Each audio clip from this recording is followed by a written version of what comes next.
Ms. Nadia Samdin.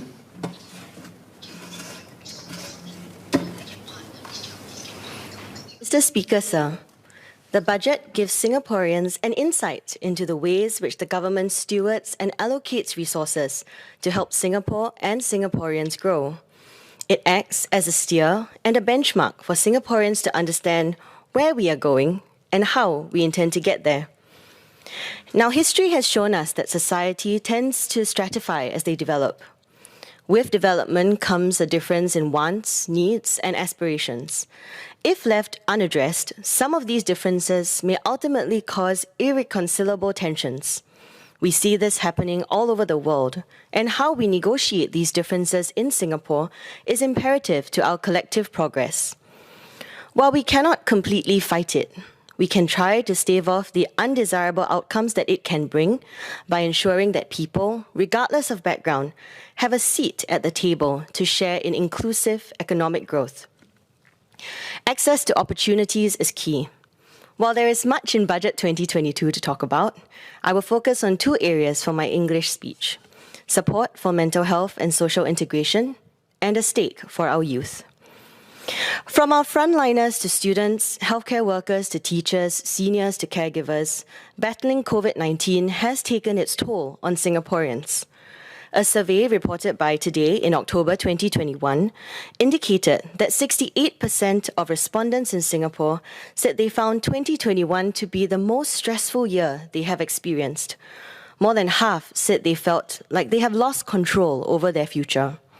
In 2020, Singapore reported 452 suicides, a 13% increase compared to 400 cases the year before. For seniors, we saw the highest number of suicides since 1991. Unlike physical health, the effects of poor mental health often go undiagnosed until too late. It starts to interfere in significant ways with one's life. Even if diagnosed, there is still a lack of social understanding on how a person who on the outside might seem okay is not able to function because of what is going on in their minds. It is easier to see the difficulty which someone faces in climbing a set of stairs, for example, if their leg is broken, but it is not as easy to understand that the same or even seemingly simpler tasks like getting out of bed also can present a challenge for someone with mental health challenges, much less keeping up with the pace of life. Is it no wonder that many hide their conditions away? On their own already, they may feel like they are a burden without society's reminders that they aren't where they want to be in life.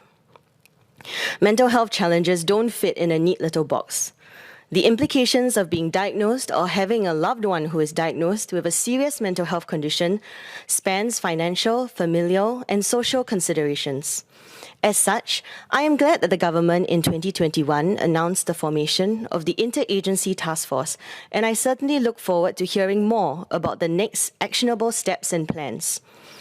Besides the government, it's really civil society and ground-up groups who have made great strides in promoting mental health awareness to reach different pockets of society.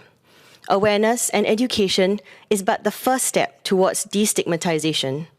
From Campus Sci to Silver Ribbon Singapore, Over the Rainbow to Haya Network, and Samaritans of Singapore, youth, volunteers, suicide survivors, and even religious teachers are telling stories of the complex realities which those who face mental health challenges are going through, and I am deeply appreciative of their work.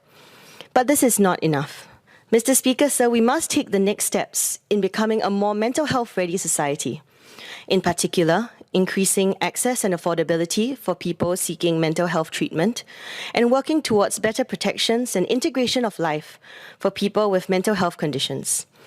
Currently, patients seeking mental health treatments can lean to a certain extent on Medisave and government grants. We know that other than stigma and shame, costs can often be a prohibitive reason why people do not seek help. Furthermore, mental health challenges can be recurring, and unfortunately, the road to recovery is not always linear. Options in the private sector for insurance coverage are few. A CNA article in September 2021 notes that there is rising interest in mental health insurance, but options remain inadequate. AIA, which launched the first insurance policy in Singapore to cover mental illness in January 2019, said the take-up rate for its Beyond Critical Care plan rose by more than 470% compared with the same period in 2020. Other than reviewing the withdrawal limits, will the government consider working with the private sector to incentivize more options for the provision of mental health insurance coverage? We must go beyond mental health awareness and towards integration and acceptance of people with mental health conditions, including skilling, literacy, and a more inclusive workforce. As an example, how do we ensure that people suffering from mental health conditions are given a fair shot and not turned away simply because of their conditions at a job interview? How do we also ensure that their caregivers may apply for discretional time off to take care of emergencies that may arise? Having to rely on informal processes and the grace of colleagues to secure the foregoing can be extremely stressful. Many people living with a mental health illness do want to work and can contribute to the workforce if they are adequately supported. For those who aren't able to work, would we be willing to explore how social assistance can be more nuanced to tide over different demographics of people during difficult times? These are complex issues with many considerations, but it is an important step for us to take sooner rather than later. Mr. Speaker, sir, over the last 2 years, our youth have faced unprecedented challenges from their experience of going to school, graduating, and entering the workforce during a pandemic.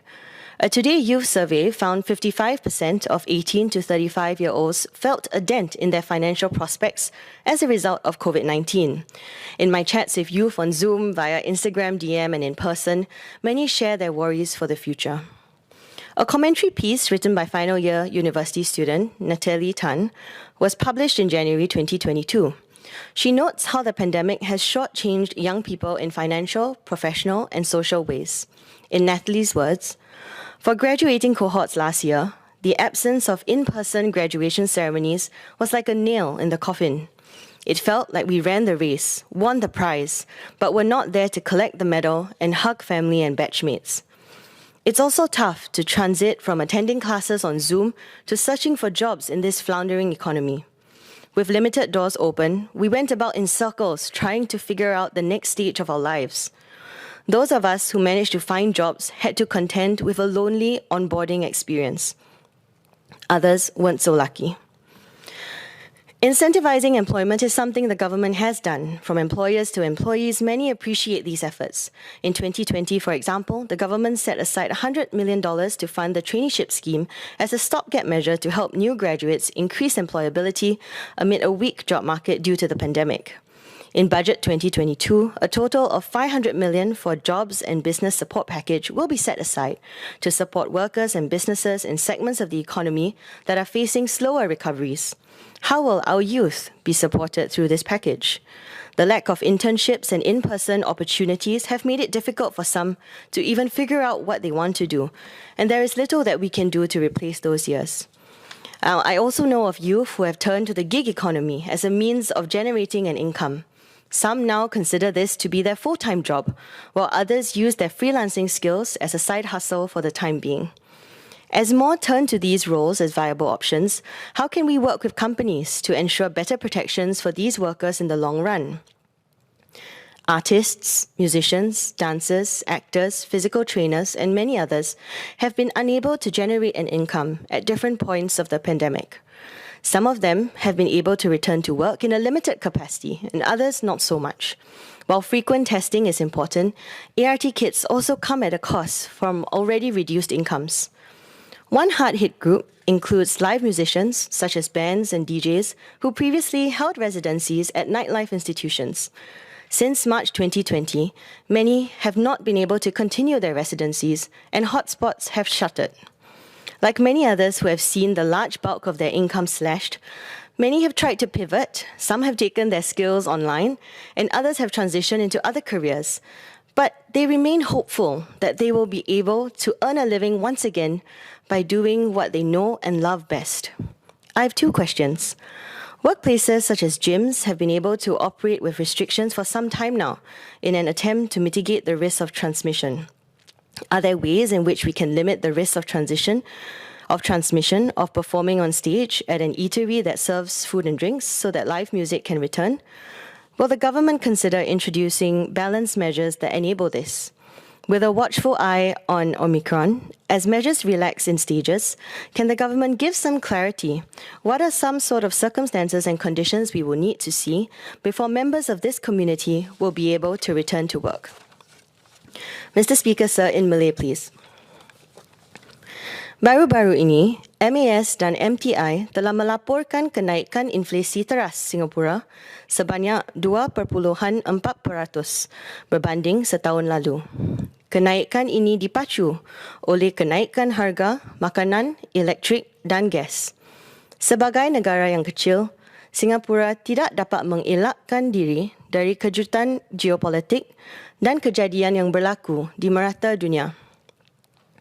Walaupun ekonomi kita masih dalam proses pemulihan dari pandemik COVID-19, belanjawan tahun ini telah menunjukkan keprihatinan pemerintah untuk terus menyokong dan meningkatkan keupayaan rakyat Singapura. Namun, kos kehidupan yang semakin meningkat telah membawa lebih banyak cabaran bagi masyarakat kita, khususnya dalam segi akses dan peluang untuk membuat persiapan untuk masa depan yang tidak menentu. Pada tahun lepas, laporan dari Banci Penduduk telah menunjukkan bahawa jumlah keluarga Melayu yang tinggal di flat sewa 1 dan 2 bilik telah naik lebih seganda sejak dekad yang lalu. Dan ini disebabkan beberapa faktor seperti kenaikan jumlah rumah sewa yang disediakan khas buat keluarga yang memerlukannya. Setiap keluarga berdepan dengan keperluan dan masalah yang berlainan. Seringkali, ia memerlukan bantuan dari pelbagai pihak dan kita harus mencari strategi dan usaha yang holistik. Kita harus mendampingi kumpulan ini dengan lebih mendalam. Dengan itu, saya gembira usaha seperti Comlink dan Projek Dian telah disediakan di mana pemerintah, agensi-agensi dan relawan dapat menyelaraskan usaha untuk mendekati para penduduk yang tinggal di rumah sewa dan membantu mereka mencapai impian dan masa depan yang lebih cerah buat generasi yang akan datang. Agensi perkhidmatan sosial seperti South Central FSC telah menyediakan pendekatan yang inovatif dan holistik seperti Key Start Home Ownership di mana mereka menghulurkan bantuan termasuk gadai janji rumah dan kos pemindahan rumah. Pandemik ini juga telah mengingatkan kita bahawa dengan perubahan masa dan teknologi, boleh jadi pekerjaan yang kita ada sekarang tidak akan lagi relevan pada masa depan. Pada tahun lalu, satu kajian dari NTU menunjukkan hanya 58% wanita yang berkelulusan jurusan STEM menembusi kerjaya yang berkaitan dengan bidang itu berbanding 70% lelaki yang memiliki kelayakan tersebut. Sudah tertentu, kita boleh mengajak lebih ramai masyarakat kita, khususnya kaum wanita, untuk menceburi bidang STEM dan industri berkembang. Saya berharap pemerintah dapat membuka lebih banyak aliran dan peluang supaya masyarakat kita dapat menembusi bidang-bidang ini. Jika kita ingin melakar hala tuju baru buat Singapura, biarlah kita tanamkan ikrar untuk maju bersama dan bangkit lebih kukuh supaya setiap generasi dapat meraih manfaat dari kemajuan negara.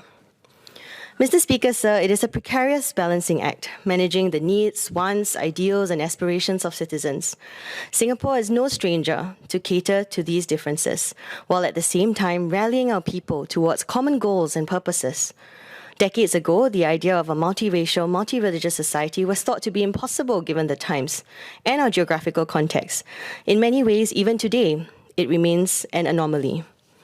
From increased healthcare spending to care for our seniors to heeding the call to tackle climate change, despite the increased complexities that threaten to pull us in different directions, I support the steps taken in Budget 2022 and believe we can and will find common ground to work together despite our differences towards progress for all. In the words of talented artists Lin Ying and Evan Low in last year's NDP song, and don't worry, I will not scare you by singing, come whatever on the road ahead, we did it before and we'll do it again. Thank you.